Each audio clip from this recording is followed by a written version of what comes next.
Bonjour à tous, je vois que Bertrand est encore en train de se préparer, donc j'en profite pour vous dire quelque chose de sincère. Je ne fais aucune différence entre un mort israélien, un mort palestinien, un mort français, comme ce monsieur qui s'est fait assassiner aujourd'hui. On va en parler avec Bertrand. Les innocents morts n'ont aucune différence de prix, de poids, de taille. Voilà. Bertrand, tu es là. Salut. Alors cette émission s'appelle À brûle pour point. Ça va bien? Tu arrives juste? Je t'entends pas. Je t'entends pas. 1, 2, 3. On va y arriver. Donc nous allons parler Israël-Palestine, paix possible.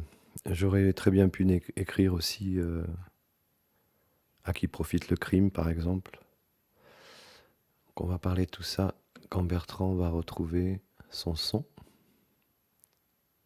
Tu pars et tu reviens? Tu m'entends? Tu m'entends? Tu m'entends?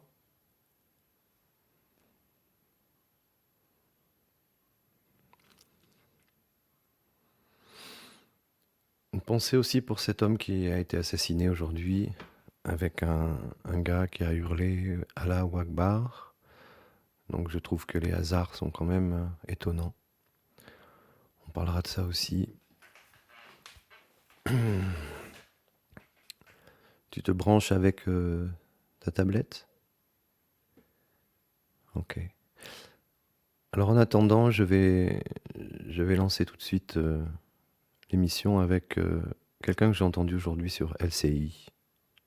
Il y a un pays dont on ne cesse de parler, Magali, c'est le Qatar. Le Qatar est un acteur central. Pourquoi et quelle est sa marge de manœuvre? Alors, il est incontournable parce que c'est l'un des principaux soutiens politiques et financier du Hamas. Alors d'abord, juste une petite précision, entre le Qatar et le Hamas, il y a une proximité idéologique. Le Hamas proche des frères musulmans. Et regardez, Ismaël Haniyeh, c'est le chef du bureau politique du Hamas. Eh bien, il vit à Doha, au Qatar. Ça lui est d'ailleurs reproché, dans une maison luxueuse loin de la misère de Gaza. Et là, on le voit avec, donc, reçu par l'émir du Qatar. Le ministère des Affaires étrangères, vous savez, le 7 octobre, le ministère des Affaires étrangères du Qatar a quand même expliqué qu'il tenait Israël pour seul responsable de l'escalade actuelle. C'est à noter, même si depuis, vous le verrez, ça a un petit peu évolué.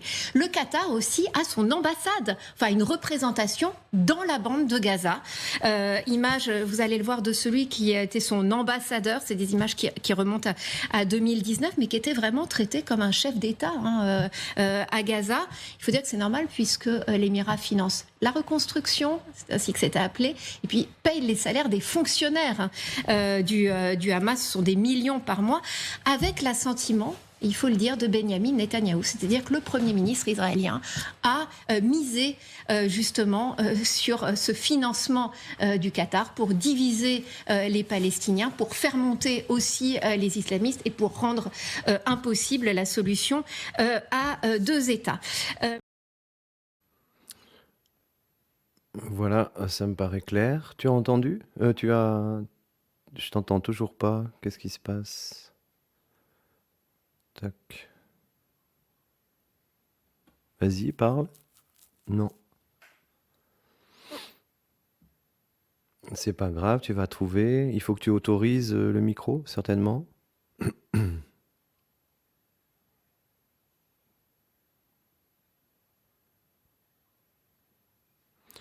Ok. Je continue dans la même veine, puisque là, on va avoir Monsieur Avi Primor, l'ex-ambassadeur d'Israël en France. Écoutez ce qu'il dit. C'est le gouvernement israélien. C'est nous qui avons créé le Hamas afin de créer un poids contre le Fatah à l'époque. Et nous avons pensé que ce serait une organisation de prière qui va se chamailler avec le Fatah. On n'a pas pu prévoir ce que ça allait devenir, mais c'est notre création. Alors, d'abord les faits. Ensuite, conquérir Gaza, détruire le Hamas, à quel prix?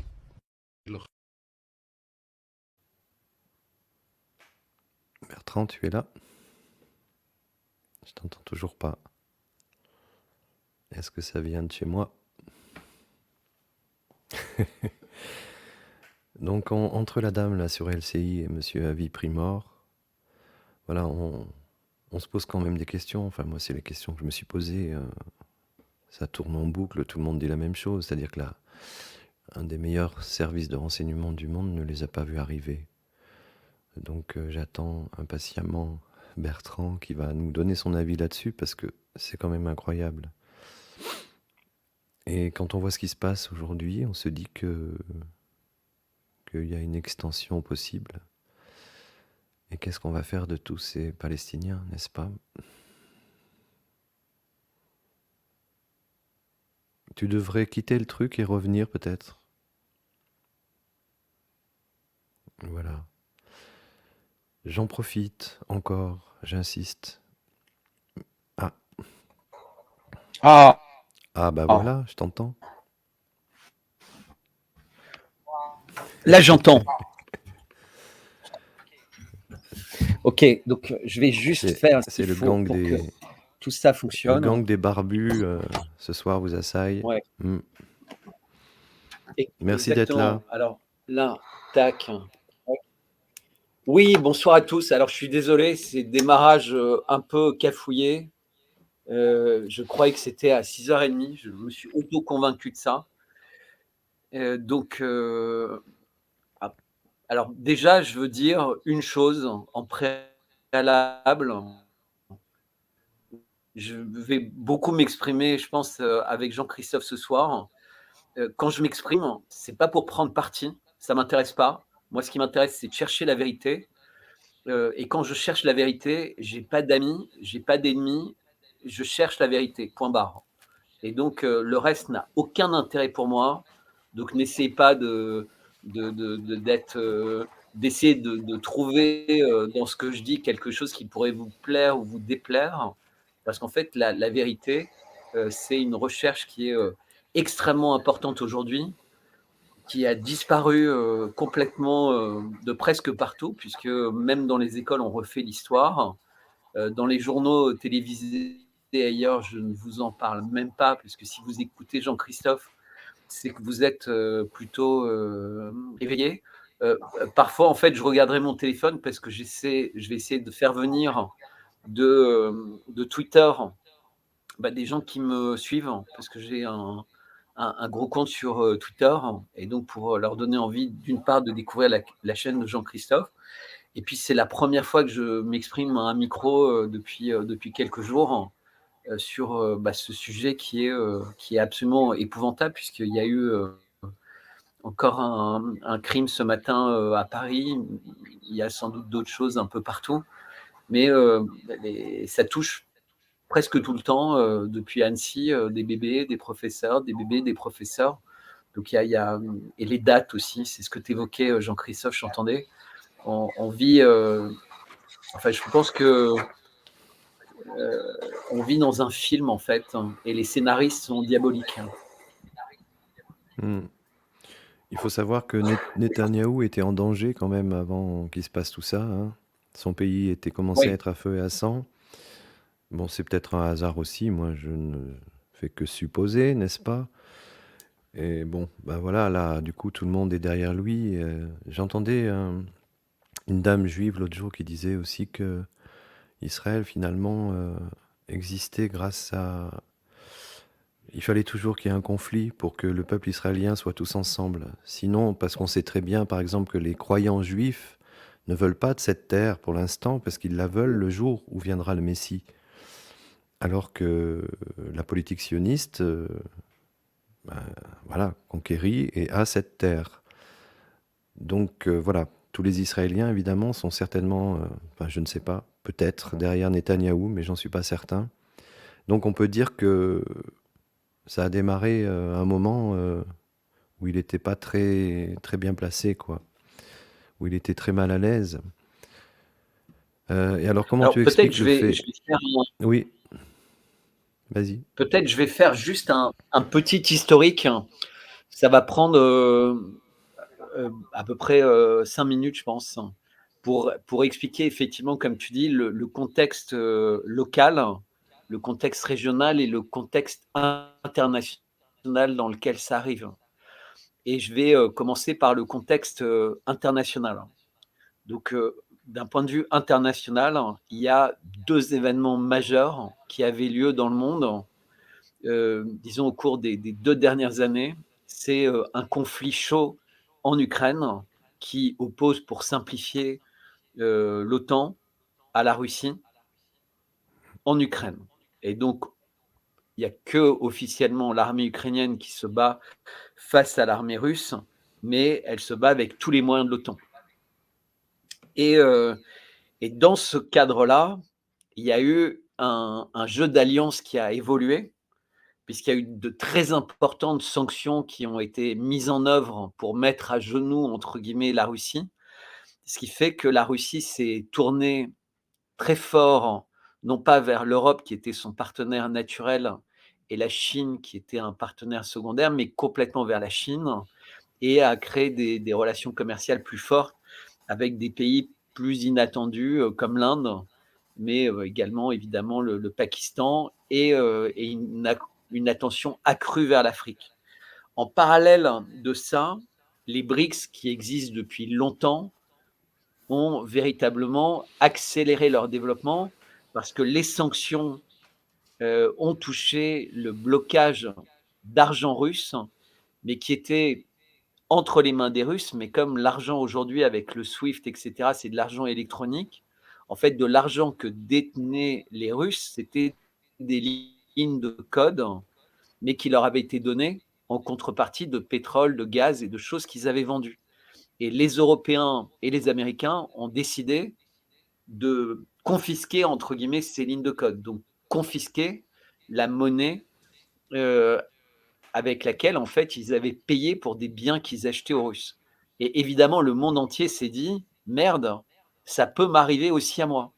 C'est-à-dire que quand c'était arrivé aux Iraniens, quelque part, ça choquait personne parce que les Iraniens étaient présentés comme, des terroristes, un pays islamiste où les femmes sont très maltraitées et cetera et cetera. Donc la communauté internationale s'était dit: «Après tout, c'est pas mal, hein», puisque l'idée de prendre aux mafias et aux terroristes leur argent, ça paraissait naturel. Mais assez compliqué de faire passer, la Russie pour un État, terroriste ou, islamiste ou, puisque la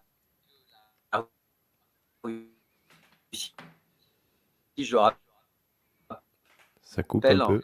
c'est un pays, dont la religion, on est attaqué en fait. Donc, Yes. Mathieu, fais quelque les chose. lignes, voilà. Donc, non, mais là, c'est pas normal que je suis exprès à Paris pour qu'on puisse avoir une ligne, parfaite, hein, et ça devrait être le cas. Donc, les Russes, le langage, ça a été: «Poutine est un tyran sanguinaire, la Russie est une dictature et il faut faire à la fois un changement de régime», donc ça a été dit par tout le monde, et donc c'était normal de couper les vivres de ce pays qui était une dictature, qui empêchait la liberté de la presse, qui censurait, qui tuait les journalistes, qui tuait les hommes politiques d'opposition. Enfin, je vous raconte pas tout ce qui avait été, dit depuis le début, et surtout qui s'est attribué la Crimée, alors que la Crimée, c'est censé être à l'Ukraine. Donc le narratif a suivi son cours, mais les BRICS ont commencé à se réunir en se disant: «Comment on peut traiter le problème de la monnaie?» Et il y a eu une inquiétude très forte, qui rappelle un peu, ce qui s'est passé avec la Libye de Kadhafi, qui était: «Mais est-ce que les BRICS pourraient faire une monnaie concurrente du dollar?» Et ça a été évoqué par tout le monde, évidemment pas par les membres des BRICS, puisque c'était pas là-dessus qu'ils travaillaient, mais les journalistes, tout le monde a commencé à créer, cette angoisse. Donc ce qui fait que dans plein de pays où les gens ont des milliards, en dollars, des valises et cetera, l'idée que, le dollar soit plus la monnaie importante, qu'elle s'écroule suite à une telle annonce, bah, ça a créé dans tous les pays des BRICS et ailleurs, des grosses défiances en fait contre leur gouvernement. Ce qu'ont ressenti évidemment les membres des BRICS, et qui ont dit: «D'une part, on va pas créer de nouvelles monnaies, parce qu'on retomberait dans les mêmes excès que le dollar. En revanche, on va créer les moyens pour tous les États de pouvoir travailler, valoriser leur monnaie, parce que la monnaie, c'est une question de souveraineté nationale».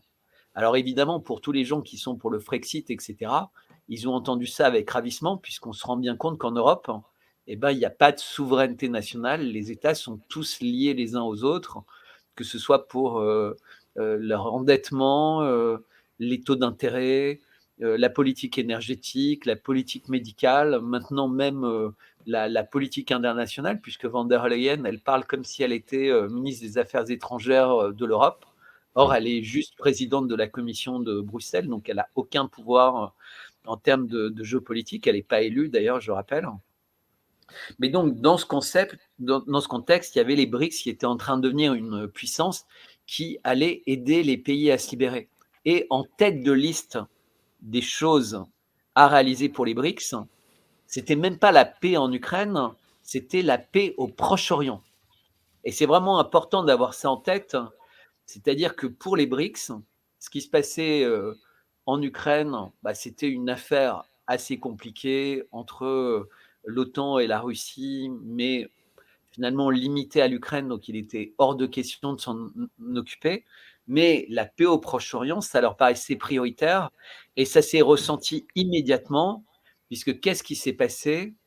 Il y a eu le lancement au sein des, heu, des BRICS d'un élargissement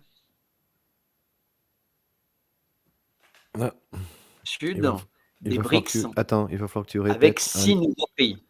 Les Un BRICS, élargissement, ça a coupé. et Un voilà, un élargissement. élargissement des BRICS avec 6 nouveaux pays. Et si vous avez suivi, les nouveaux pays sont l'Iran, l'Arabie Saoudite, l'Égypte et les Émirats arabes unis. Et donc, il faut bien comprendre comprendre que sur 6 nouveaux membres, puisque les 2 autres membres, c'était l'Argentine et l'Éthiopie, on a véritablement 4 membres qui sont très impliqués sur la problématique palestinienne. Puisqu'évidemment, l'Arabie saoudite et l'Iran sont au centre de tout ça, puisqu'il y avait une tentative de normalisation des relations entre l'Arabie saoudite et Israël. L'Iran est évidemment extrêmement préoccupé de tout ce qui se passe dans cette région, mais un peu plus du sort de la Syrie et du Hezbollah, peut-être que le sort de ce qui a lieu à Gaza, qui semble être une préoccupation plus forte du Qatar, donc des Émirats arabes unis. Et l'Égypte, évidemment, c'est la seule porte, entre guillemets, ouverte des Gazaouis, et en fait le seul endroit où raisonnablement euh, ils peuvent partir, puisqu'en fait, ils vont pas traverser Israël. Idéalement, ils devraient rester chez eux, mais vu, entre guillemets, les perspectives de bombardement qui sont offertes, il n'y a pas beaucoup d'alternatives qui leur sont offertes. C'est un espèce de piège terrible. C'est-à-dire, soit ils restent et avec une cruauté incroyable et un blanc-seing du monde entier, ils vont être bombardés, soit ils partent et ils ne retrouveront jamais leur territoire. Donc c'est véritablement l'option qui est laissée. Et donc les BRICS, avant que ça arrive, se sont dit on va réunir dans un même groupe au sein des BRICS des gens qui veulent la paix, avec une supervision de 2 superpuissances qui ne s'étaient jamais impliquées dans le processus de paix au Proche-Orient, c'est-à-dire la Chine et la Russie. Et la Chine, Xi en personne, avait reçu le président de Palestine à Pékin, mais comme un hôte de marque, hein, comme il recevrait n'importe quel président, alors que la Palestine n'est pas un État. Donc les Chinois respectent vraiment la hiérarchie. C'est quelqu'un qui est élu de quelque chose qui n'est pas un État, donc il n'est pas, il est en observation aux Nations Unies dans certaines dans certaines organisations, mais la Palestine, les gens n'ont pas de passeport, ils n'ont pas de nation, ils n'ont pas de représentation, mais ils ont des observateurs aux Nations Unies. Donc quand un pays comme la Chine reçoit comme un chef d'État le président de la Palestine et qui lui annonce que la Chine va s'impliquer, évidemment, c'est quelque chose qui préoccupe les gens qui considèrent que c'est d'une part leur chasse gardée et qu'un apaisement dans cette région pourrait ne pas leur convenir. Et moi, j'ai eu la naïveté, compte tenu des grosses manifestations qui avaient lieu en Israël, parce qu'en fait, Netanyahou est en train de changer la constitution israélienne pour en faire une véritable dictature, et c'est ce qui inquiète la gauche, etc. C'est-à-dire qu'il n'y a pas d'unité sur le gouvernement Netanyahou. Il y a eu juste une unité de tous les Israéliens pour être ensemble quand ils sont attaqués. De la même manière que tous les Iraniens peuvent se battre avec le gouvernement des mollahs, mais si quelqu'un à l'extérieur essaie d'attaquer l'Iran d'une manière ou d'une autre, tous les Iraniens vont être soudés. Parce qu'en fait, tous ces pays savent le risque de ne pas être soudés. Donc évidemment, il ne va pas y avoir une dissension extrêmement visible au sein de la société palestinienne, mais il y a une vraie détestation chez énormément de gens pour Netanyahou. Et il y a une vraie compréhension d'un espèce de jeu qui est peut-être un jeu de dupes épouvantable. Population israélienne. Hein. Dans le détail, en Israël, tu as dit population palestinienne. Que depuis plus d'un mois, et je vais donner des éléments qui sont factuels, qui sont des choses qui ne sont remises en cause par personne. Depuis un mois, l'Égypte alerte les homologues israéliens que quelque chose de gros est en train de se préparer à Gaza. Et ils ne répondaient pas, ils ne réagissaient pas. À tel point qu'il y a 15 jours maintenant, 10 jours avant le 7, le ministre de la Défense égyptien, qui n'est pas véritablement un personnage qui raconte n'importe quoi a priori, appelle en personne Benjamin Netanyahou et lui dit « Écoutez, voilà, nous, tous nos espions, toutes nos informations disent qu'il y a ça, on n'a pas de retour de vous. Est-ce que vous êtes au courant de cette situation? À quel point vous la mesurez? Et circuler, il n'y a rien à voir. À la limite, quand lui s'exprime, il avait l'impression d'être avec quelqu'un de complètement endormi. Alors il se disait peut-être il est tellement préoccupé par ses affaires internes qu'il ne regarde pas, mais vu que le Mossad a au moins 50, peut-être 100 espions au sein du Hamas, de toute façon, le Mossad ne peut pas ne pas savoir parce qu'ils ont 1000 moyens de savoir. Et ça, c'est au sein du Hamas. C'est au sein de la population de Gaza, il y a des centaines de personnes qui sont des informateurs, hein. Et on en a, la France en a, les États-Unis en ont, la CIA, enfin, il y a toujours des gens dans les hôpitaux, dans les universités, dans des magasins. Et puis, il y a des caméras, et puis il y a des drones qui espionnent, et il y a des satellites. Enfin, je n'ai pas besoin de vous expliquer qu'en réalité, rien ne peut être ignoré. Et il n'y a qu'à écouter Noah Harari qui explique qu'en réalité, Gaza, c'est 2 500 000 cobayes qui sont parfaitement suivis et où il y a le moyen de savoir exactement avec telle incitation, il y aura telle réaction. Et il y a quelques mois, en fait, il y a 3 ans, mais ça avait été il y a le chef des services secrets israéliens qui était allé rencontrer à Doha un des chefs de l'État en disant: «Ah, ne suspendez plus votre aide», puisque Doha, donc la capitale de Qatar, ils envisageaient d'arrêter d'être perçus comme les sponsors du Hamas, qui avait une image qui n'était pas forcément une bonne image dans le monde, et donc ça nuisait au Qatar, qui, je vous rappelle, accueillait la Coupe du monde de football, et donc c'était quelque chose que un certain nombre de gens reprochaient au Qatar. Puis ils avaient le fait d'avoir utilisé des esclaves, des machins, etc. Et en plus, ils étaient sponsors du Hamas, qui était présenté dans certains pays comme une organisation terroriste. Et donc, le Qatar avait envisagé d'arrêter. Et qui leur a demandé de ne pas arrêter? Les Israéliens. Ensuite, en 2019, dans une réunion qui était filmée, mais officiellement filmée, hein, pas en caméra cachée, on a Netanyahou qui dit à ses ministres qui demandent comment régler le problème du Hamas, parce que c'est véritablement une épine dans le pied, ça empêche des processus de paix, etc. Et qui leur dit: mais vous n'avez rien compris, le Hamas, c'est génial, hein. C'est très utile pour notre stratégie. Donc, si vous voulez, il y a quand même un espèce de faisceau de preuves indiscutables qui crée un doute sur le rôle et l'intérêt. Moi, ce que j'espérais, c'est que, vu les difficultés dans lesquelles était Netanyahou, comme il a un gouvernement qui est complètement à l'extrême droite, si ce gouvernement proposait la paix, évidemment, 100% allaient les joindre, puisque les plus fondamentalistes se disaient: si ce gouvernement propose, c'est que c'est bien, et toute la gauche en rêve.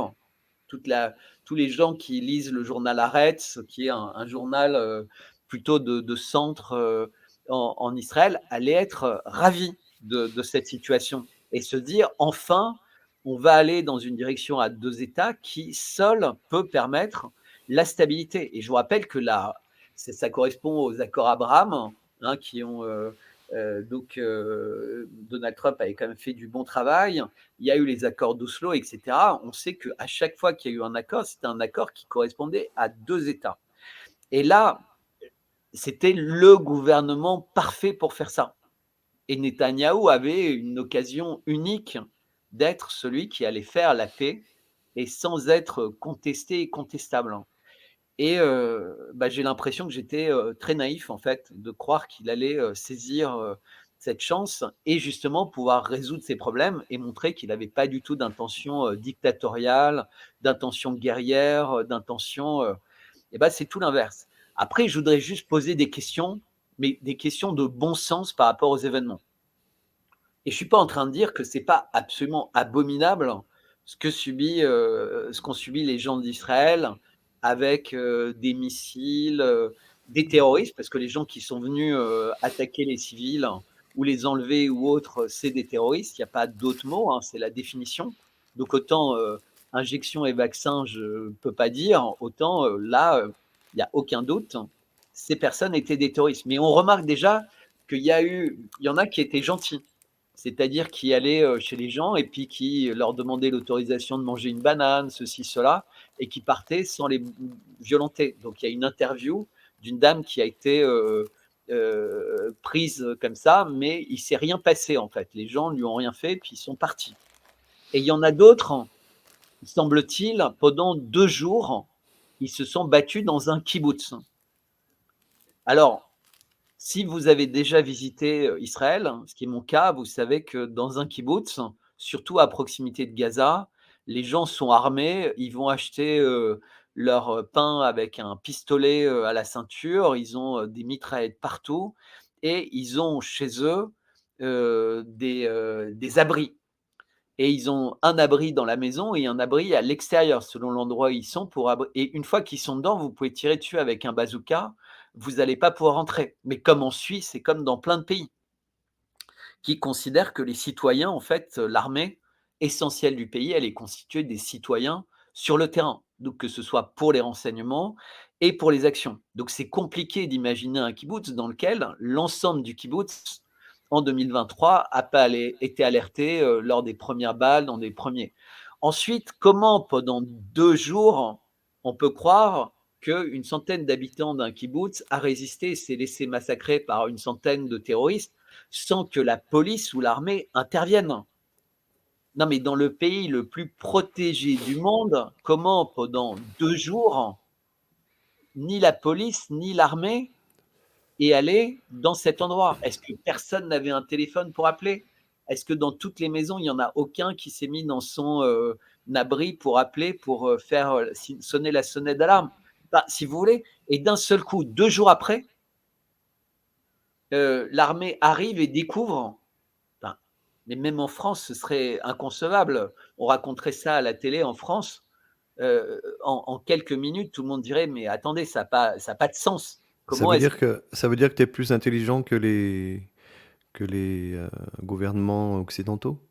Parce qu'ils Non, s'appo ils parce qu'en s'apposent fait, pas. ils ont décidé d'être complices.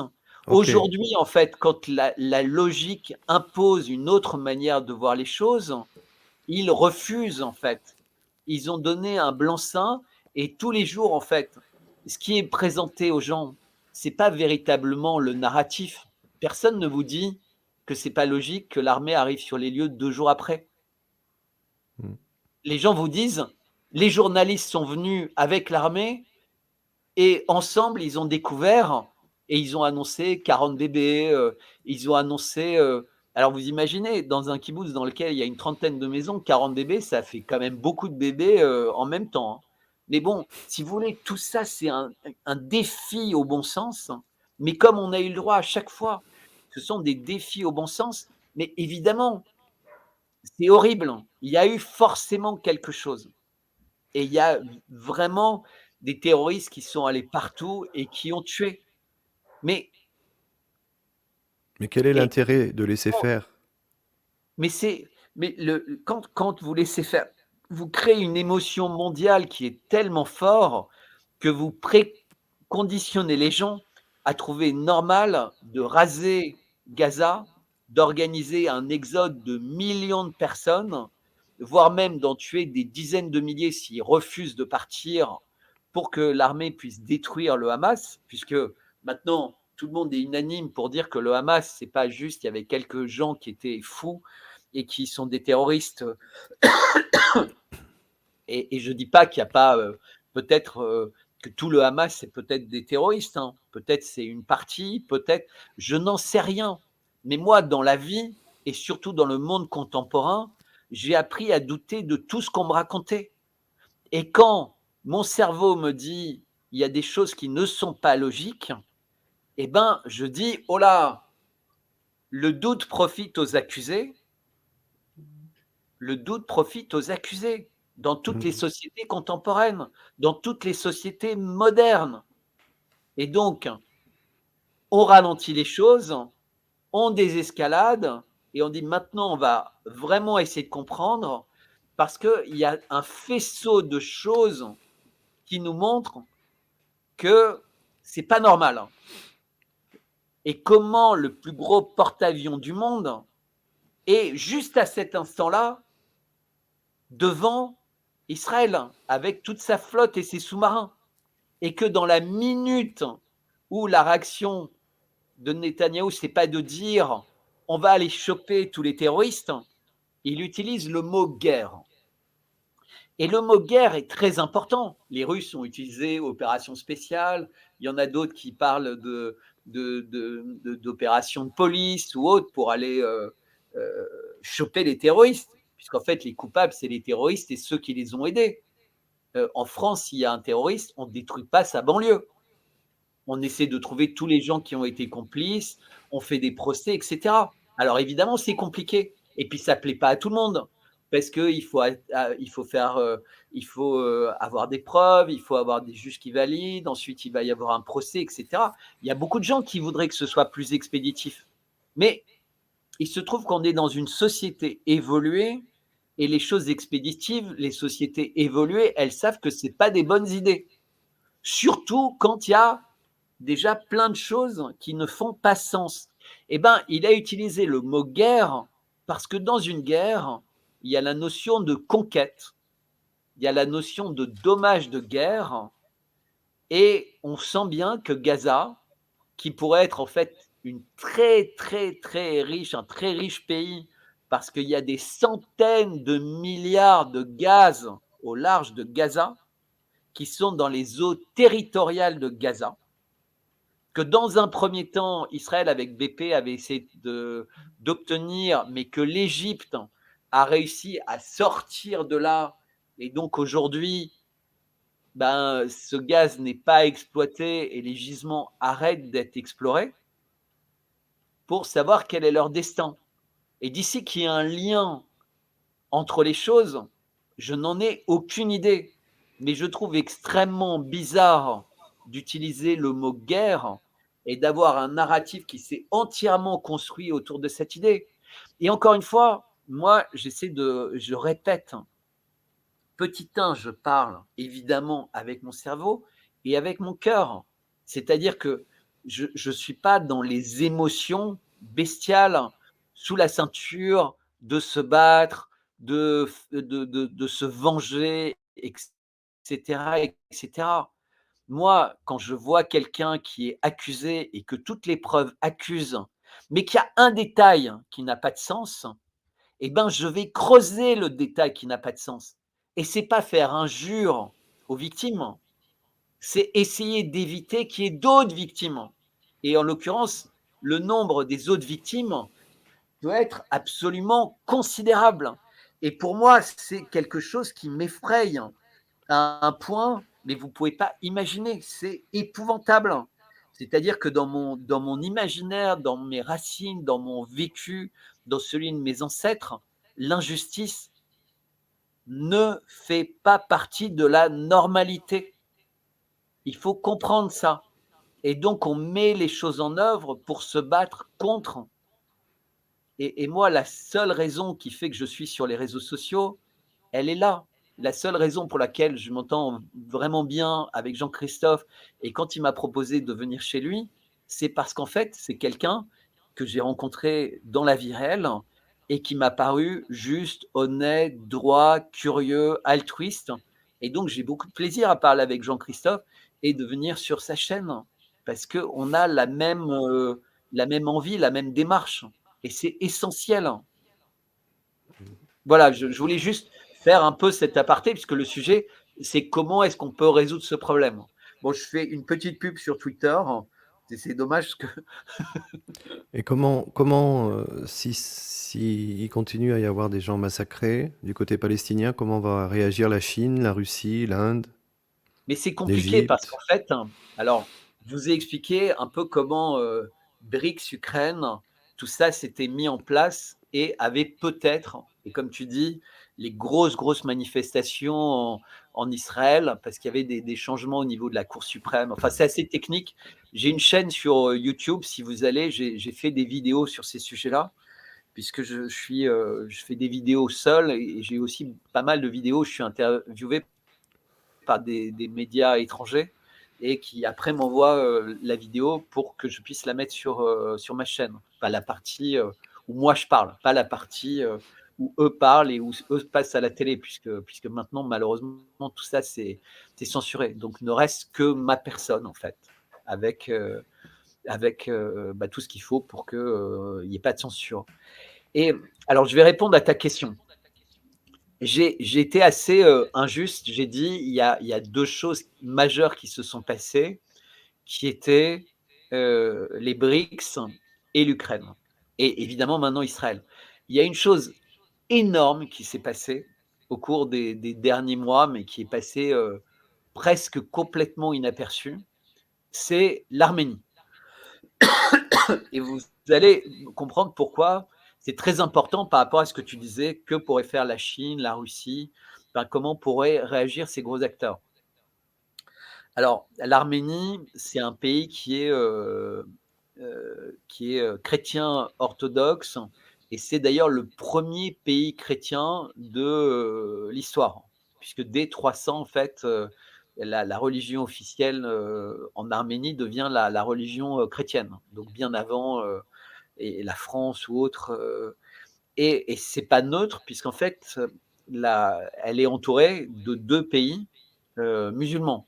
Donc vous avez la Turquie d'un côté et l'Azerbaïdjan de l'autre, et ce sont des pays d'ailleurs azéris. Et donc il y a un lien très fort, puisque quand on écoute Erdogan ou le président d'Azerbaïdjan, ils se considèrent véritablement comme 2 pays frères. Et donc là, on a véritablement quasiment une petite partie de l'empire ottoman s'il y avait un lien entre les 2 pays. Et les racines de l'Arménie, les plus vieilles églises d'Arménie et le cœur de l'Arménie, c'était une partie qui s'appelle le Haut-Karabakh. Et quand en 2018, donc il y avait en Arménie un président qui était plutôt proche de la Russie, et l'Arménie a eu le droit de sa révolution de couleur, et est sorti de cette révolution de couleur un président plutôt occidental, assez éloigné de la Russie et assez éloigné de l'Iran, mais pas proche pour autant des Azerbaïdjanais et des Turcs, parce que ça, ce serait quelque chose d'extrêmement compliqué à comprendre pour le peuple arménien. Ils peuvent naïvement croire que c'est bien de s'éloigner de la Russie et de l'Iran pour se rapprocher de la protection de l'OTAN et des Américains, pas de l'OTAN d'ailleurs, de l'Europe et des Américains. Et petit à petit, en fait, qu'est-ce qui s'est passé? L'Arménie occupait en fait tout un territoire qui était en un morceau, en fait, qui allait jusqu'au Karabakh.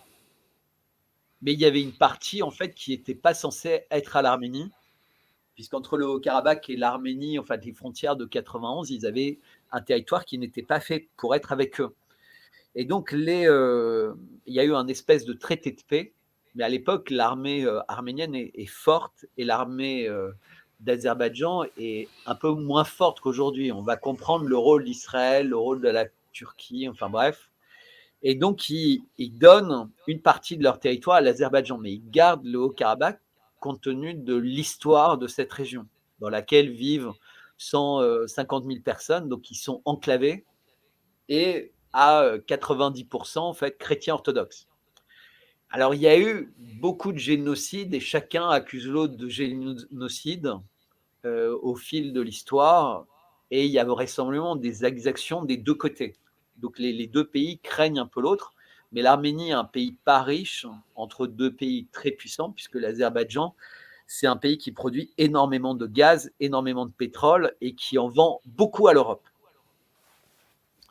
Et la Turquie, c'est un pays qui est, comme on sait, qui est un peu ami avec tout le monde et un peu ennemi avec tout le monde, en fait. La Turquie, c'est la Turquie avant tout. Ce qui devrait être le cas pour tous les pays du monde, hein. Je dis ça pour pas qu'on croie que je fais un reproche. Chaque pays devrait s'intéresser à son pays avant de s'intéresser aux autres, et donc agir agilement, entre guillemets. Ça m'intéresse. On négocie, ça m'intéresse pas. Enfin, Mais, c'est mais sage, justement, comme n'importe quel père de famille peut faire. justement, comment tu Oui. perçois cette avalanche de politiciens français qui défendent Israël, Israël, Israël, et qui traitent les autres de nazis? Je sais pas. Tu as entendu l'intervention de Dupond-Moretti? Attends, je veux juste finir avec l'Arménie parce que vous allez comprendre, c'est très Vas-y, important en pardon. fait. Vas-y.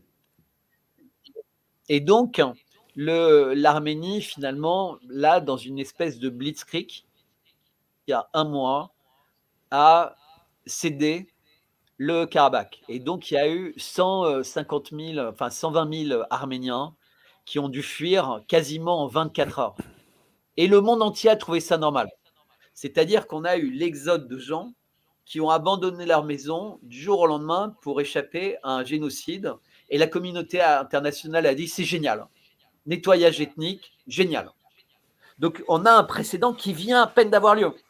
C'est-à-dire que où tous les Occidentaux ont dit bah voilà. Donc tu as 120 000 personnes qui viennent d'arriver dans un pays qui est complètement exsangue, pauvre, qui ne savent pas où ils vivent, qui ne savent plus où ils vivent, qui ne savent pas quel est ce gouvernement qui a accepté de donner. C'est comme si nous, on donnait, je ne sais pas moi, Paris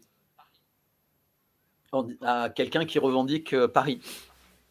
Parce que il possède tous les hôtels de luxe à Paris, tous les beaux bâtiments, tous les machins. Et enfin, c'est pas un bon exemple, mais vous voyez, c'est pour les Arméniens, c'est très compliqué.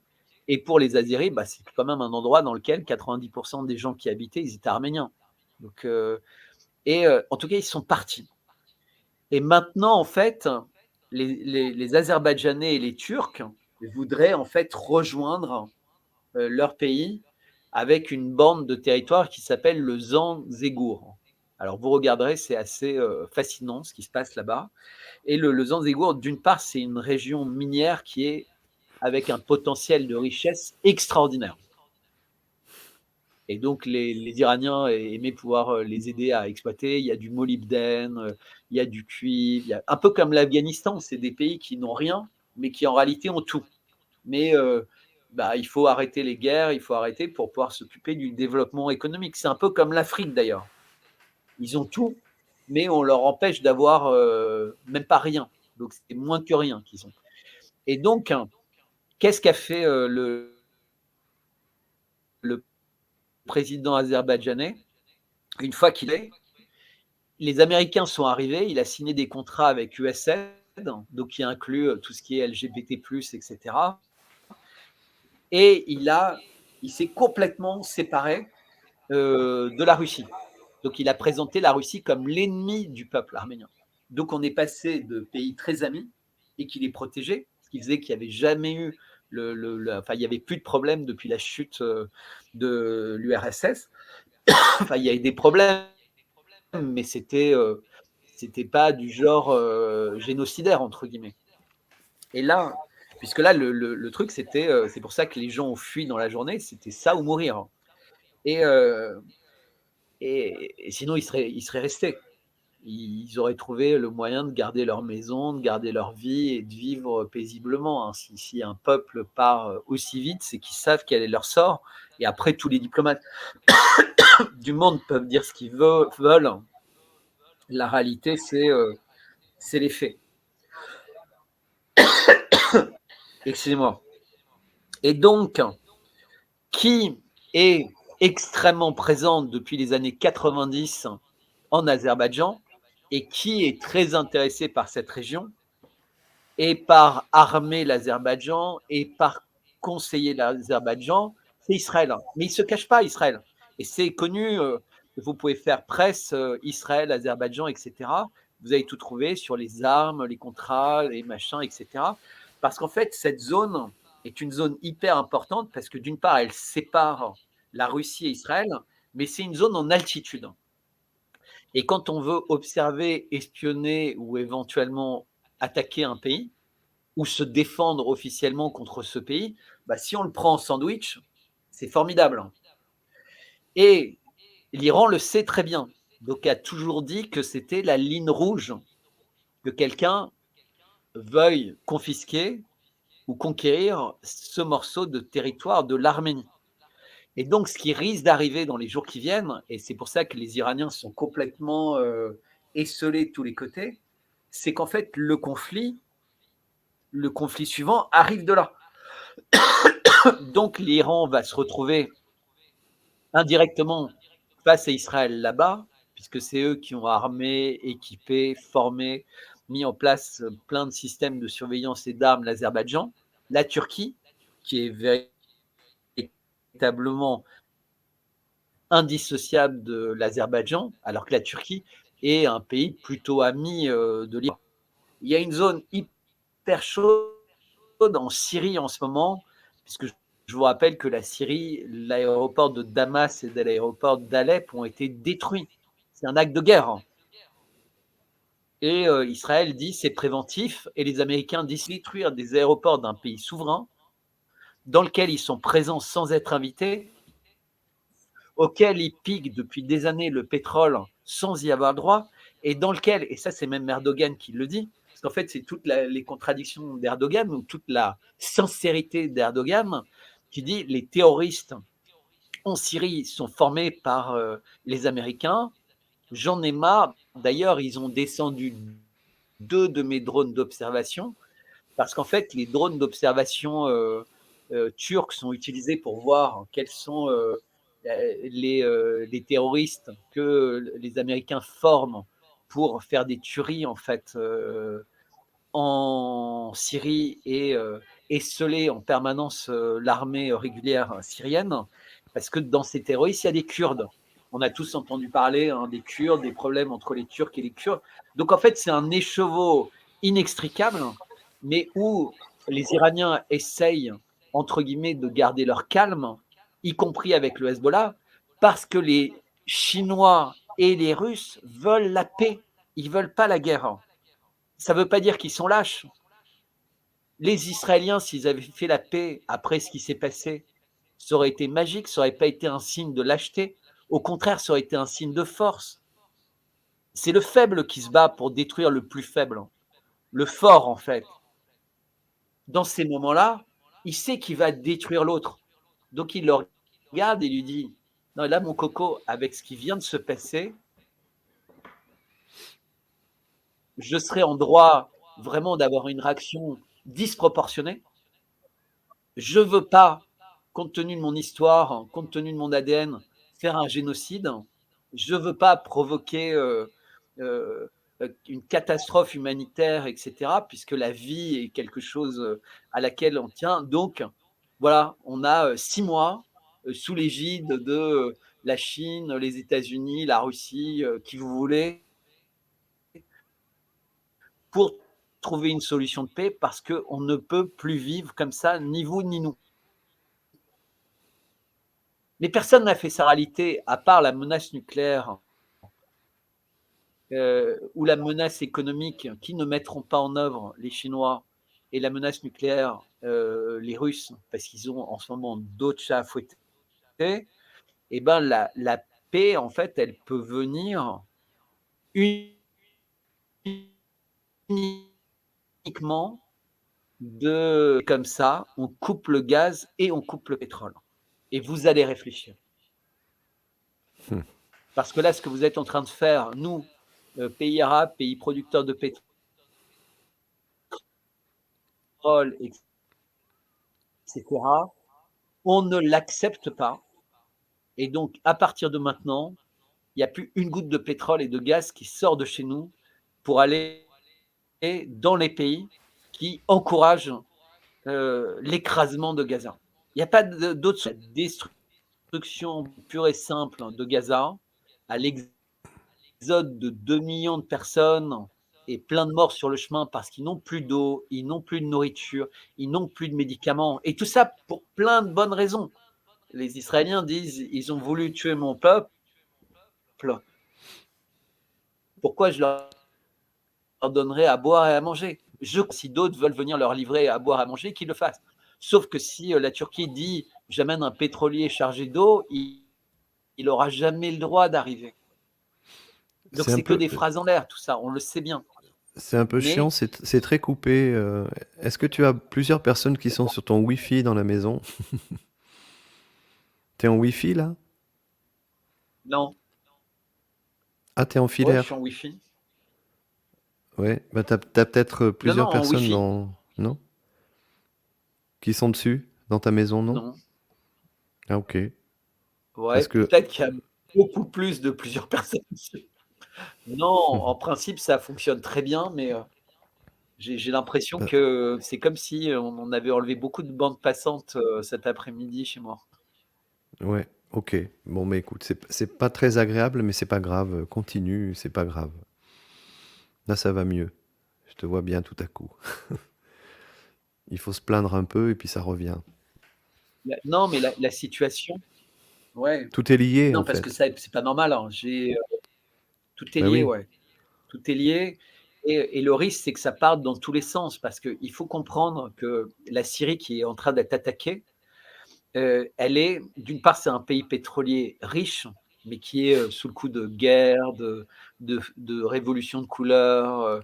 Enfin, Mm. je vous rappelle que c'est quand même là-bas que Daesh a tué énormément de chrétiens d'Orient dans l'indifférence générale. Ils viennent de vivre, comme les Turcs, un gros séisme dont ils ne se sont pas encore remis. Et ils ont 2 bases militaires russes, qui sont la base aérienne des mines et le port de Tartous. Et ce sont les seuls ports et bases aériennes de la Russie sur la Méditerranée, qui est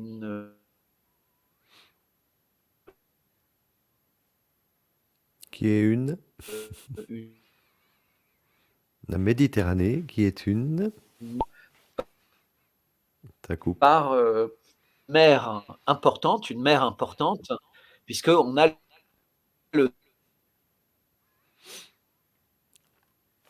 Est-ce que quelque temps tu peux enlever ton image? détroit de Suez, et donc il y a énormément de marchandises qui arrivent par Suez, en fait. Là, ça va aller mieux, Vous je pense. m'entendez mieux? Ouais, c'est bien. Désolé, hein. Donc, non, il y a aucun problème. C'est pas très important parce que le message compte.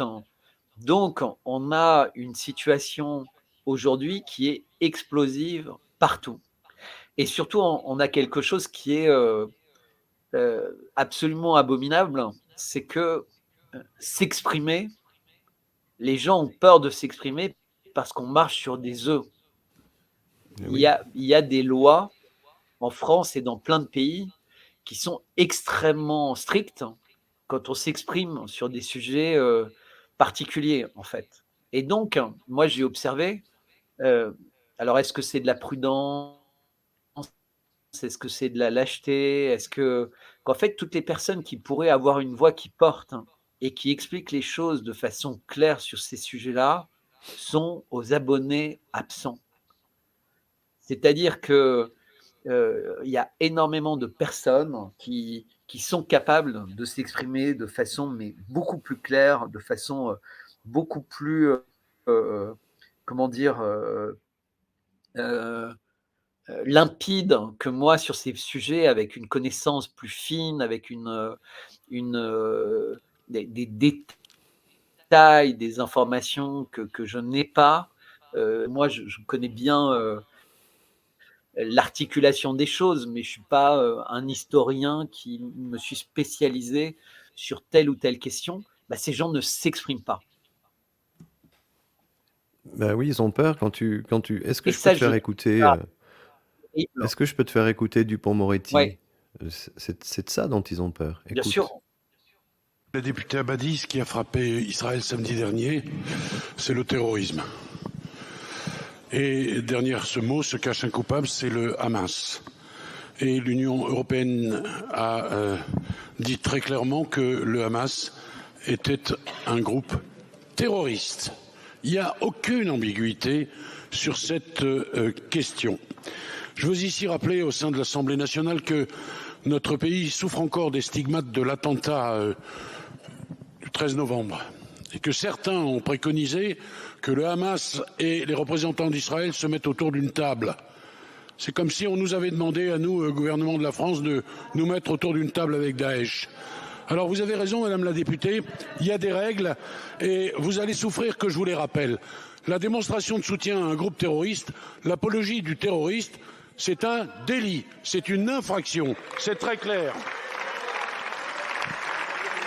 Je veux également vous rappeler que les auteurs de messages incitant à porter un jugement favorable sur le Hamas, le djihad islamique en cours, 5 ans d'emprisonnement. Je veux encore vous dire que s'ils diffusent leur discours de provocation sur les réseaux sociaux, ils encourent non plus 5 ans, mais 7 ans d'emprisonnement.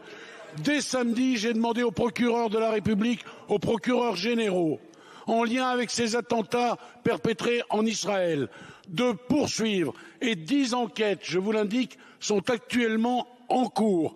Par ailleurs, il y a quelques minutes, j'ai signé une circulaire pour demander un traitement immédiat, un traitement ferme et naturellement un traitement systématique de toutes ces infractions. Le terrorisme n'a rien à voir ici, son apologie non plus.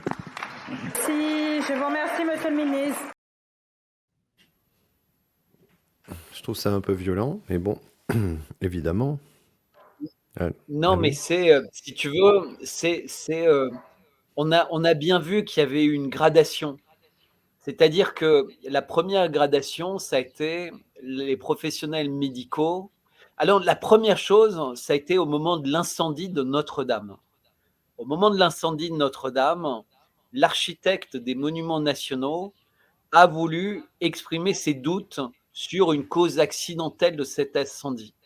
Et il l'a exprimé en direct, c'était avec Pujadas, très clairement qu'il ne croyait pas, qu'il ne savait pas comment l'expliquer, mais que compte tenu des systèmes de sécurité, des process de sécurité, de tout ça, ça n'était pas possible.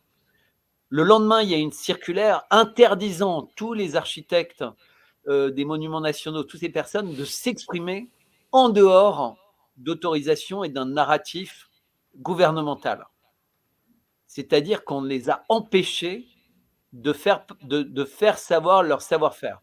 On n'a plus du tout entendu parler à la télé, cet architecte, il n'a plus été invité. Ensuite, on a eu exactement la même chose avec le Covid. C'est-à-dire que les médecins qui sortaient du narratif, ils étaient suspendus. Ceux qui refusaient d'être vaccinés, ils étaient suspendus. Et ceux qui voulaient soigner, ils étaient suspendus, voire radiés. Et ça, c'est ce qui s'est passé. Et il y avait interdiction de s'exprimer différemment parce que ça s'appelait mise en danger de la vie d'autrui. Et c'était pareil, c'était passible de sanctions. Et de toute façon, c'était censuré de façon quasiment automatique. Et toi, tu sais bien, parce que c'est la raison pour laquelle tu es sur CrowdBunker, qui est peut-être un des seuls endroits où il n'y a pas tellement de censure, mais ça reste, entre guillemets, un peu moins public que d'autres chaînes. En tout cas, tu n'es pas là par hasard, parce que sinon tu serais sur YouTube où tu aurais une audience plus large. Et ensuite, sur l'Ukraine, ça a été la même chose. C'est-à-dire que très vite, Poutine, mis en cause par la Cour pénale internationale, donc avec un mandat d'arrêt, la Russie présenté comme un État qui était soutien du terrorisme. Alors, je ne sais pas par quelle galipette ils ont fait ça, mais du jour au lendemain, c'était comme ça s'était passé avec l'Iran. Alors, c'est très utile, cette notion de soutien du terrorisme, parce que c'est une faille pour réussir non pas simplement à confisquer l'argent, mais en fait à se l'attribuer. Donc, tout ça, c'est par rapport à un processus légal à long terme pour véritablement ne pas avoir cet argent gelé et devoir éventuellement le rendre un jour aux Russes, mais vraiment se l'attribuer et l'utiliser comme bon leur semble. Alors en même temps, tu diras, excuse-moi, ça, sur Notre-Dame, il y a Jean-Louis Georgelin, qui est un général qui était chargé de la reconstruction de Notre-Dame, ouais. qui est mort tout seul lors d'une randonnée. Voilà. Alors qu'il n'avait jamais fait d'alpinisme de sa vie. Hein. Bon, il est tombé. Ouais, exactement. Et on pourrait faire une émission entière sur Notre-Dame. Là, parce que là, si tu me lances sur Notre-Dame, on est vraiment parti pour beaucoup de temps. Mais revenons à cette allocution de Dupond-Moretti. En fait, c'est pour créer une forme de terreur. C'est une manière de dire vous n'avez plus le droit de vous poser des questions sur le narratif officiel. Mmh. Parce que sortir du narratif officiel, donc du narratif du ministère de la vérité, ça pourrait vous valoir la prison. Mais tous les intellectuels, toutes les personnes qui se respectent devraient se mettre vent debout contre ça et être choqués à l'extrême. Tu n'as pas été inquiété pour l'instant? Mais non, parce que moi, je fais aucune apologie de personne et j'essaie de comprendre ce qui se passe. Donc Tiens, moi, essaie de rappuyer sur, ça a l'air de bien passer, qu'on voit ta bouille. non, mais Voilà. moi, je parle pas pour défendre qui ou quoi. L'humain m'intéresse. Et moi, ce que je ressens aujourd'hui, après ce cycle infernal qui date depuis longtemps, mais qui s'est accéléré récemment, c'est que l'humanité est véritablement en danger. Pour avoir obtenu un tel silence dans une telle crise mondiale de la Chine, de la Russie et même de l'Arabie Saoudite, c'est qu'il y a quelque chose de délirant qui est en train de se passer. Les gens qui suivent la géopolitique savent que ce qui est en train de se passer va avoir des conséquences extraordinaires. Et contrairement à ceux qui pensent qu'en fait la fermeté d'Israël va amener la paix dans la région, mais c'est une grave erreur. Ils sont fermes depuis toujours. Ils n'ont jamais été laxistes. Eh oui. Le problème, c'est les conditions de vie épouvantables à Gaza, qui, encore une fois, pourraient être extrêmement riches avec tout le gaz qui est au large de Gaza. Mmh. Je peux te faire écouter Michel Sibony ou pas? Oui, bien sûr. C'est J'ai c'est découvert récemment. c'est une Fascinante cette femme. émission qui a 3 ou 4 ans déjà, mais cette dame est juive, donc on ne peut pas la traiter d'antisémite. Alors juste un point, Jean-Christophe, Oui, comme tu sais au début, par habitude, hein, il se passe 10 minutes. Je ne sais pas si quand tu vas mettre la vidéo en ligne, c'est pas une bonne idée d'enlever les premières minutes où on n'est pas ensemble à parler, parce que sinon, il y a beaucoup de gens qui vont pas continuer. Ou alors si toi, tu peux rajouter 2 minutes avant en disant, «Vous inquiétez pas, on échange avec Bertrand véritablement à partir de tel moment». Je me rends pas compte ce que tu as fait pendant non, que mais j'étais c'est embêtant parce que beaucoup vont la regarder en replay, donc ça va être un autre lien si tu veux. d'accord, je sais pas comment tu fais. Donc c'est un peu embêtant. Peut-être que je vais voir si je peux garder le même lien et faire et couper. Ça, je dois pouvoir le faire. Je pense que Mathieu m'a débloqué un truc pour pouvoir le faire. Ouais, en principe, tu peux le faire avec, YouTube, avec tout, tu peux Je moi, verrai j'essaie de ça. faire parfois avec des vidéos et ça m'a évité, des catastrophes, en fait. J'ai enlevé des morceaux, et c'est assez génial de faire ça. Je suis désolé, hein, de faire ça pendant le direct, mais, Non, non, après mais tu l'oublieras et ce sera dommage, hein. c'est pas grave. Sinon, tu appuies sur le bouton, tu fais avancer de 5 minutes, hein, et puis c'est bon, hein. Exactement. Bah, Bah, ça vaut le coup de le rappeler dans le texte. c'est c'est pour que les gens comprennent, en fait, parce que Ouais. c'est important ce qu'elle va dire, cette dame. Après, c'est peut-être malvenu, je n'en sais rien. Euh, je prends pas position. Je l'ai pris position il y a quelques années. J'ai reçu des menaces de mort, etc. Donc, ne m'en voulez pas de faire attention. Mais il faut quand même entendre les choses telles qu'elles sont. Au fond, vous êtes en train d'aborder un des phénomènes qui, pour moi, est producteur aussi d'antisémitisme. C'est quand on parle d'Israël en tant qu'exception. L'État paria parmi tous les États, c'est le seul qui est désigné, c'est terrible. Alors moi, entrez sur le site de l'Union européenne à la rubrique sanctions de l'Union européenne.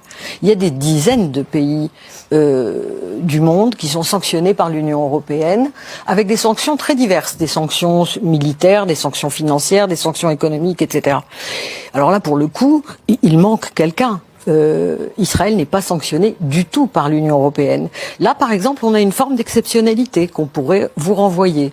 Donc, je crois qu'il faut aussi raison garder. Je comprends que on puisse être, quand on est juif, persuadé que la souveraineté nationale juive unique est quelque chose de fondamental. Les Juifs ont une histoire et je la connais. Il se trouve que je suis juive aussi, donc je sais que si j'ose dire, si j'ai juste envie d'évoquer mon père, je sais ce que ça signifiait pour mon père, le fait qu'il y ait quelque part dans le monde un État juif. Après la guerre, après la colonisation française, je sais ce que ça signifiait pour lui et je le comprenais. Pour moi, cette compréhension-là, elle s'arrête au moment où, pour réaliser ce projet national, qui peut être légitime après tout, sur un État, sur un territoire vide d'habitants, on peut dire, là, voilà, c'est vide, ça appartient à personne, on va faire ce qu'on veut. C'est un choix, ça... Là où ça s'arrête pour moi, en tout cas, et pour sans doute beaucoup d'antisionistes comme moi, c'est quand pour faire ça, on s'en prend à un peuple qui n'a absolument rien à voir avec toute cette histoire juive et qui est progressivement écrasé depuis près d'un siècle dans le silence. Parce que tout ce que nous venons de dire ne fait que dessiner un énorme trou au milieu de ce studio, qui est ce qui se passe aujourd'hui. Comment expliquer qu'il y a 7000 prisonniers dans les prisons israéliennes, dont des enfants, qu'il y a des tortures pratiquées? Comment expliquer qu'1,5 million de personnes vivent à Gaza, sous blocus, sous un siège scandaleux, avec, écoutez, j'ai à côté de moi MSF, monsieur MSF, avec aujourd'hui une eau qui n'est plus potable, avec... Je confirme, les conditions de vie à Gaza sont littéralement infernales. Tout ça, il ne faut pas en parler. Donc, on va parler d'antisémitisme et d'antisionisme. C'est une stratégie. C'est une stratégie et nous en avons toutes les preuves, vous et moi. Quand je dis nous, c'est pas nous les militants. C'est qui veut lire et qui veut le savoir, le sait.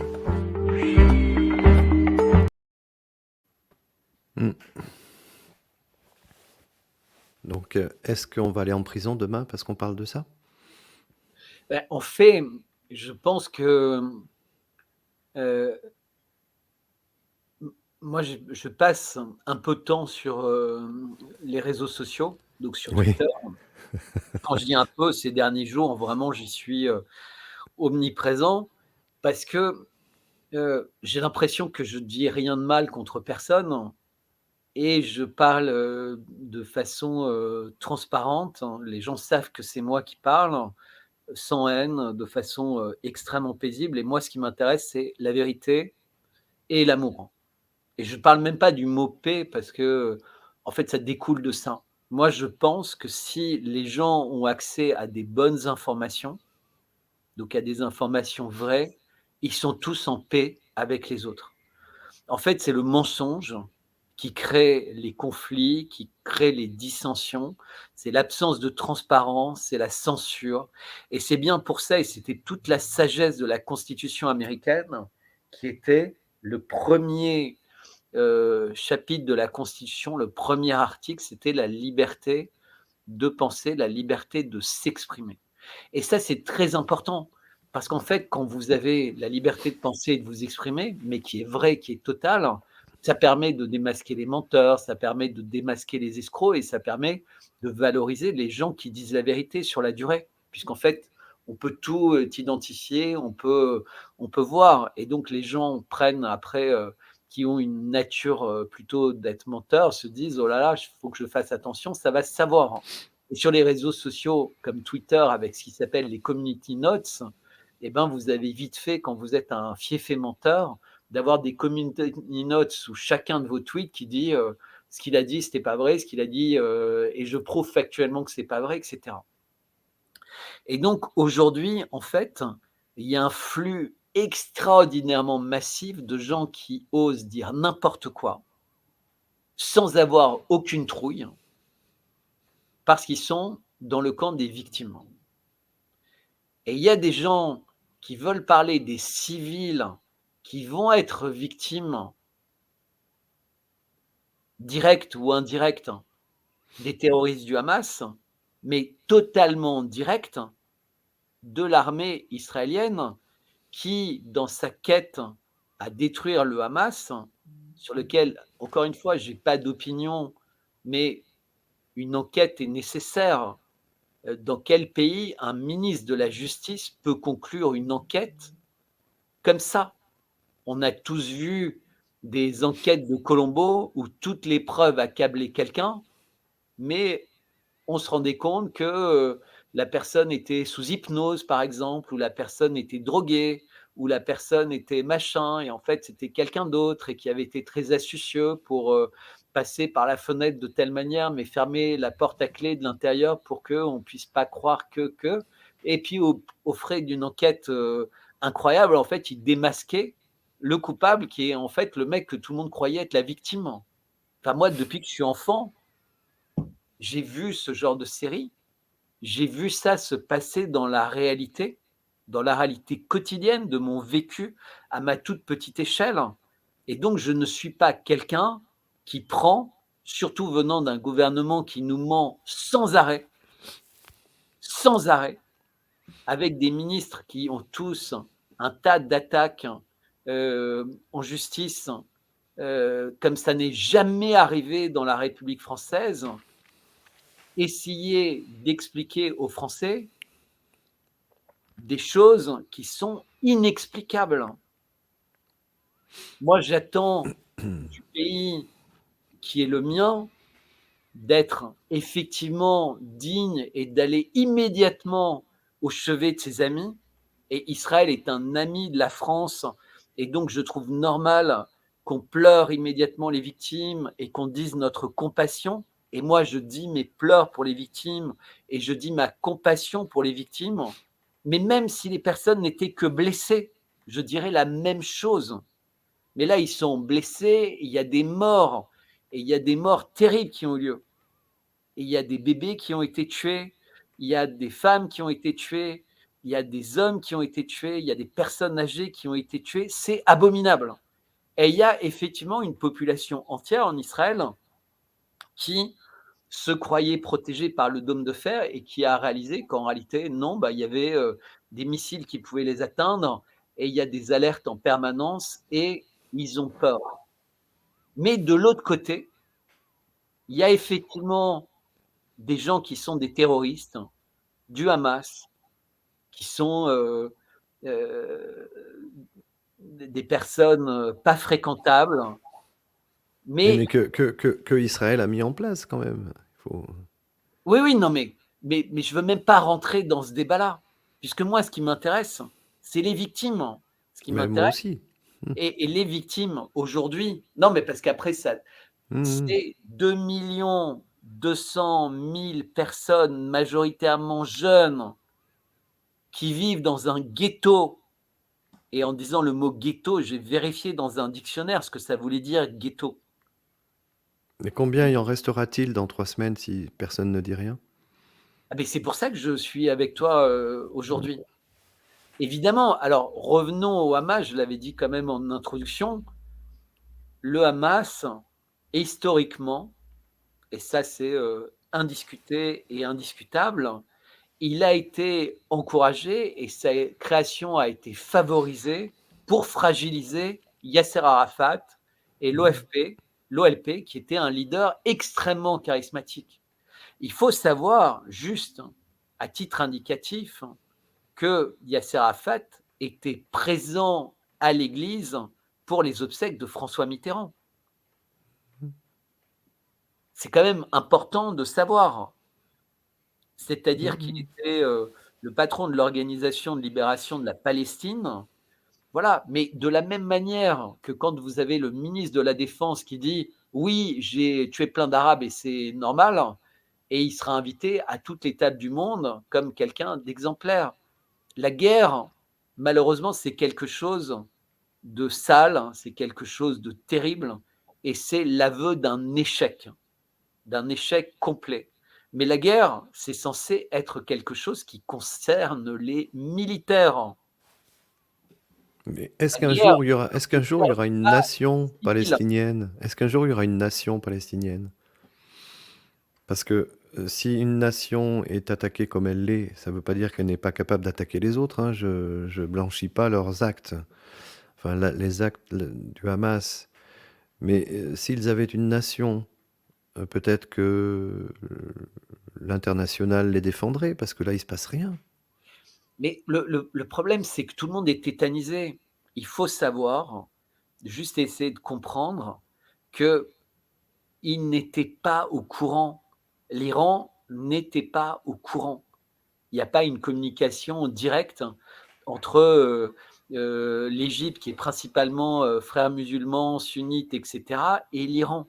Donc l'Égypte a prévenu Israël parce qu'ils ont des liens au niveau des services secrets par rapport à Gaza. Donc il y a des accords entre les services secrets à Gaza, puisque le rôle des services secrets, justement, c'est d'éviter ce genre de situation de crise. Donc ils s'alertent, mais il y a des alertes régulièrement. Là, c'était très gros. Mais le réflexe de l'Égypte, c'est pas d'appeler la Chine, la Russie et l'Iran. C'est d'appeler Israël pour dire attention, il se passe quelque chose. Est-ce que vous avez aussi des informations? Parce que là, c'est bouillant. Et donc, il y avait quelque chose qui était important. Et donc, les Israéliens n'étaient pas au courant. Les Syriens n'étaient pas au courant. Et même le Hezbollah, puisque, en fait, les seuls qui étaient présents et prêts à se battre directement, c'était les Américains. Ouais, Après, les seuls qui... peut-être que les Américains étaient là par totale coïncidence, mais on sent bien que les Iraniens, ils sont complètement perdus par rapport à ça, puisqu'en urgence, ils ont essayé d'envoyer un avion à Damas avec leur ministre des Affaires étrangères, et que le ministre a dû rentrer parce qu'entre-temps, l'aéroport avait été détruit. Non, mais vous imaginez, c'est surréaliste. Mmh.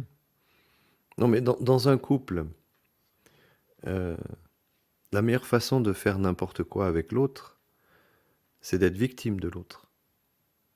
Ah bah, Et je trouve que, voilà, ça se répète dans l'histoire que les gens victimes.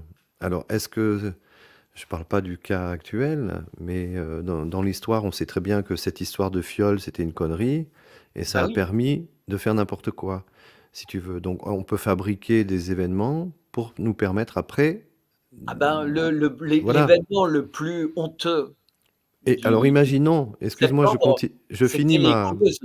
excuse-moi, je finis ma petite parabole, mais maintenant, on sait que c'était des conneries. Et si dans 10 ans, tu as 1 million de Palestiniens qui meurent, 500 000 Juifs qui meurent, si dans 10 ans, on apprend que le Hamas, en fait, c'était un coup monté, je dis pas que c'est vrai, je dis pas que c'est ça. Qu'est-ce qui va se passer? Non, mais on est d'accord. C'est pour Tu ça qu'en vois? fait, il faut prendre le temps de comprendre ce qui s'est passé. Mais quand est-ce que ça va s'arrêter? Moi, Mais est-ce depuis que que je tu suis remarques né, que c'est tous comme les ça. terroristes sont toujours tués? En fait, on peut jamais faire d'enquête. Oui. Bah, celui d'aujourd'hui en France, là, il a été tué ou pas? Non? Je sais pas. Non, je crois pas, non. C'est étonnant aussi que ça arrive ce jour-là, alors qu'on demande à la France de prendre parti pour Israël. Et comme par hasard, il y a un mec qui vient assassiner un petit Français qui ne demande rien à personne et qui hurle à la Wakbar. Et Tu puis, vois, il est tchétchène, donc il est russe Tchétchène. Ouais. et Ils font. musulman Ouais. et barbu. Oui. Et il doit avoir un joli compte en banque aussi. Hmm. Ça, je sais pas. Enfin bref, il y a des choses tu parlais tout à l'heure du doute. Il y a des choses qui, instantanément, intuitivement, qu'on ne sent pas, parce qu'on est habitué maintenant aussi à tous ces trucs qu'on a dénoncés, qui finalement, on passait pour des fous, et puis finalement, quelques années après, on nous dit que c'est vrai. Donc ça continue, ça continue. Ouais, non, mais Alors écoute, on va pas faire 2 heures ou 3 heures, euh, on je pense qu'on a continuera si tu vraiment fait veux. un tour. Hmm. La seule, aujourd'hui, il y a la seule option qui existe, c'est l'option économique et c'est le shutdown de tout ce qui est pétrole. C'est la seule carte. Et d'ailleurs, il y a déjà des pays producteurs de pétrole qui ont brandi cette carte et qui ont dit voilà ce qu'on va faire. C'est la seule chose. Les Chinois et les Russes sont complètement impuissants et l'Iran est tellement esseulé de tous les côtés qu'ils ne peuvent rien faire. Et pour l'instant, en Israël, évidemment, Israël a été attaqué. Et donc, bah, le réflexe de tous les Israéliens, c'est de se mettre derrière le gouvernement Netanyahou en se disant bah, on se posera les questions après, en fait. Et c'est triste par rapport à ce que tu dis, c'est que c'est un peuple comme tous les peuples du monde. Hein. Donc, les gens sont intelligents, ils sont honnêtes et ils aiment savoir la vérité. Mais là, ils sont sous le choc. Et souvent, un pays en guerre, voilà, c'est sous choc, il se rallie complètement derrière le drapeau. Et c'est difficile de se dire il faut avoir les idées claires parce que chacun dans sa famille a un soldat qui rejoint les drapeaux, chacun dans sa famille Oui, a oui.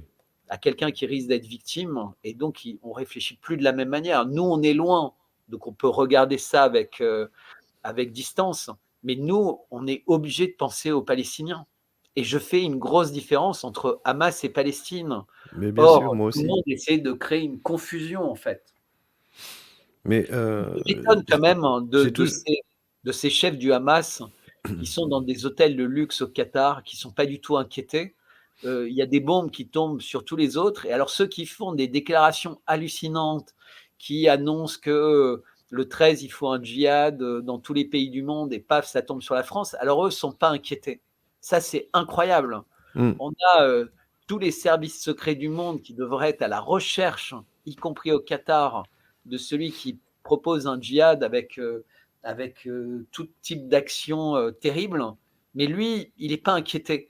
Alors qu'en fait, il nuit à tout. Il nuit aux Palestiniens, il nuit aux musulmans du monde entier, parce que c'est une manière qui est véritablement monstrueuse de parler et qui est contre-productive.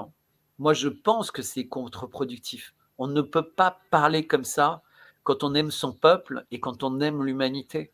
Donc, je suis très critique et je m'étonne de, de la simplicité avec laquelle on n'entend aucun Palestinien qui s'exprime différemment dans les leaders palestiniens. Et bizarrement, tous nos médias donnent l'écho. Et donc, on a quand même l'impression d'une pression médiatique à sens unique. Et moi, quand la pression médiatique est à sens unique, ça m'inquiète. Et la seule énorme voix mondiale qui s'exprime pour la paix, pour l'apaisement, c'est Elon Musk, et qui est sous une pression inimaginable aujourd'hui. Moi, je pense, je l'ai toujours dit, je l'ai toujours pensé, j'en ai parlé avec tous mes amis juifs. J'avais un vieux monsieur dans ma famille avec qui je passais des après-midi à parler de ça. Il était juif, évidemment. Et, et je lui disais que ça s'arrêterait là-bas le jour où il nous sortirait un autre Isaac Rabin, en fait, ou des gens de cette stature. Parce que là, il faut qu'ils arrêtent d'élire des gens comme Netanyahou ou comme Ariel Sharon, quoi. C'est pas possible. Donc je pense que ça peut s'arrêter grâce au peuple israélien.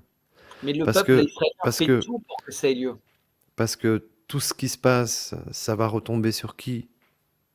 Les gens, les petits gars en France, là, musulmans, qui n'ont peut-être pas ta culture ni la mienne sur ce sujet-là, ils vont voir un juif, ils vont faire quoi? Ça va retomber sur le peuple juif. Ça va pas retomber sur les dirigeants.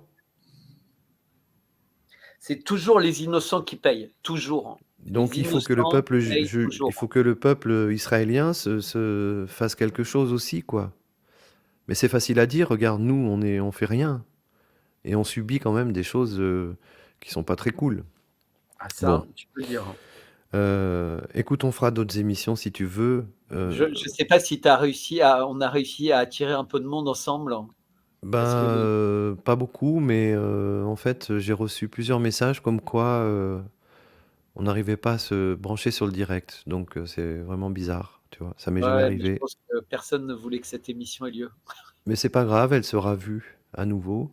Euh, on la partagera, enfin, on va se débrouiller. Euh, pour, euh, pour finir, sans trop nous déglinguer le moral, mais je pense que ça va pas être le Ah moi cas. je suis en acier là, en acier trempé. Comment tu, comment tu vois l'évolution là? Est-ce que tu crois que ça va nous toucher aussi, nous? Enfin, ça Ah nous touche de toute nous, façon. ça va nous toucher de façon catastrophique parce que là, l'Arabie Saoudite a demandé un sommet pour réunir en fait les membres pétroliers de la Ligue arabe, donc une sous-partie de l'OPEP.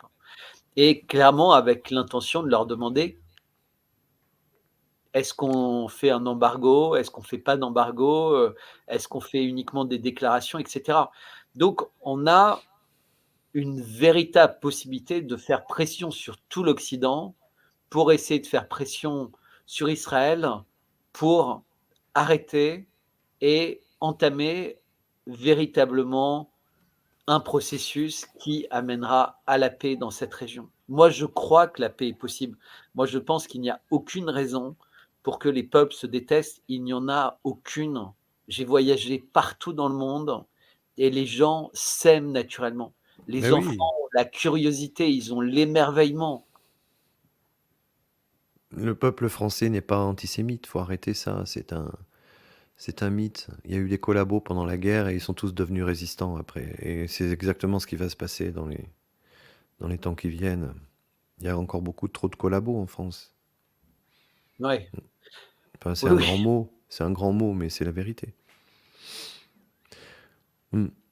Donc, écoute, à suivre, à brûle-pourpoint, justement, ça peut être rigolo de temps en temps quand il y a quelque chose Ah, quand tu veux, moi, dès que tu m'as proposé, j'ai dit oui et je recommencerai. J'essaierai d'avoir un meilleur internet, de m'assurer. Je réussis pas à comprendre ce qui s'est passé là. Ça serait bien que tu D'habitude, j'ai passes par... très bon internet. ils le disent, StreamYard, hein, ça serait bien que tu passes par le filaire, en fait, que tu branches un ordi avec ton câble. Oui, oui, parce que je suis sur le Wi-Fi avec, Voilà. mais après c'est de la fibre. Bah oui, tu branches, ah oui, tu branches ton ordi portable Ouais. et tu fais la OK, vidéo avec et tu branches avec le câble et là, tu auras plus de soucis. OK. Parce que le Wi-Fi, c'est aléatoire si tu as des gens qui s'en servent autour Alors de là, toi. j'ai Pouf. tu sais, c'est les tablettes en fait, donc il y a pas véritablement, faut que j'achète la pièce qui me permet de le connecter. Ok. Maintenant, Écoute, tu veux, vas-y, n'hésite pas. Un moi dernier moi pro. la seule chose que je veux dire et Hmm, vraiment c'est très, très important, les gens, ceux qui sont forts et justes, hein, ils veulent la paix. Les gens forts et les gens justes, ils veulent la paix. bien sûr. Une dernière, pour finir là-dessus, par rapport à la spiritualité, ça mériterait d'en parler pendant 3 heures. Mais est-ce que on en reparlera si tu veux bien, parce que ça m'intéresse d'avoir ton avis. Euh, on sent que quand même on se rapproche de certains écrits, quoi. Ah, c'est clair, hein. Ah, Hein? mais ça, on va en parler, ouais. Il faut absolument qu'on fasse une émission là-dessus. Ouais, parce Ah qu'il y oui, a quand oui, même non, mais trop de signes. on a Bon, évoqué Notre-Dame, je pense que c'est un bon oui, point de départ, hein. ok. Bon, bah écoute, on note ça. Et puis s'il y a quelque chose d'important et que tu as envie de t'exprimer en dehors de toutes les chaînes déjà où tu t'exprimes, on n'est pas obligé de faire 1 heure et demie, on peut juste faire, tu vois, donner un Bon, mon éclairage. chaman Joe, quand tu veux. Chaman Joe avec un C, hein. Je te salue. Non, mais tu sais, c'était une belle rencontre quand on s'est croisés il y a un peu plus d'1 an maintenant et je suis ravi. Ouais, tu te souviens cette petite vidéo là?